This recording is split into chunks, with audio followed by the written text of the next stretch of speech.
Good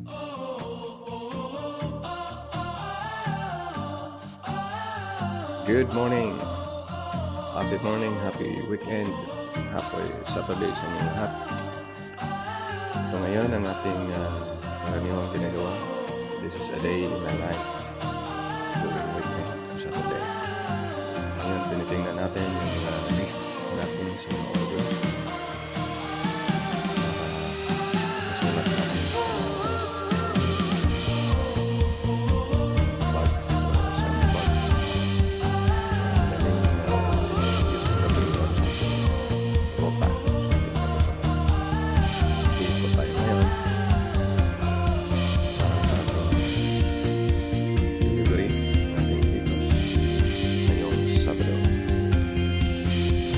Ngayon mga kaibigan, kung bago lang kayo sa aking channel, don't forget to like, subscribe, and share para mag-video kayo sa aking tutorials at ginagawa every weekend.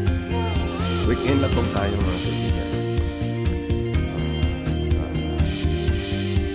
Mayroon tayong enough time sa ating garden at syempre sa paghatid ng mga orders.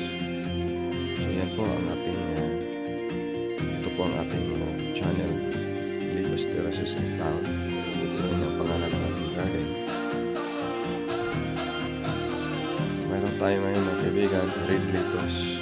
Siya nga pala ang ating variety ang Lulio Bionda. Edilan Vistosa. So napakasarap at maganda po itong lettuce na ito para sa hamburger. At syempre sa ating salad. And naibalot na po natin. May mga pangalan ko yan, bawat plastic bags. Meron po ang plastic bags na approved. Nakasingit tayo ng kitchen na kaibigan. Sobrang taba ng kitchen. Kailangan na lang dyan ay mga buto-buto. At singit din natin yung carrots natin. Sample lang po. Pagkatapos natin ma-harvest, lulod ako tayo. Ayan.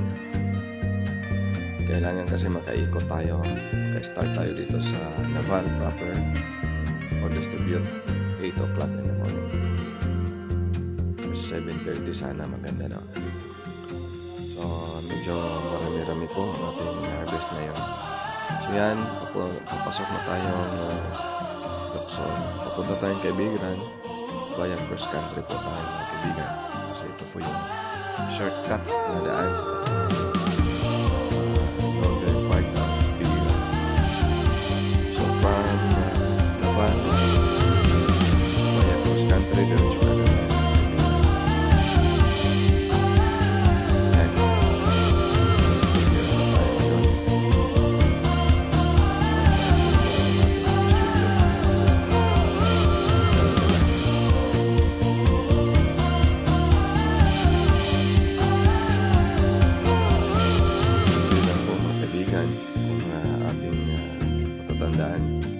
Sa ating mga previous videos, mayroon pa tayong mga tutorials doon paano magpunla, paano mag-maintain ang ating litos, paano mag-transfer, at syempre yung paggawa ng carbonized trisal. I-search nyo lang Litos Terraces in Town at itanong nyo lang kung anong tanong nyo, i-search nyo lang doon. Makikita nyo doon kung paano ginagawa mula sa pagpunla, pag-maintain, paglipat, paglalagay ng tubig hanggang sa marketing. So yan po ang ating progresibong lungsod. Progresibong lungsod ng Iliran. Tayo. Isa sa ating mga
naman ay from Colaba, dumako tayo ng Kawayan. Meron tayong nag-drop sa Batayan. Particularly sa Inasuyan at siyempre diretso tayo dito sa isa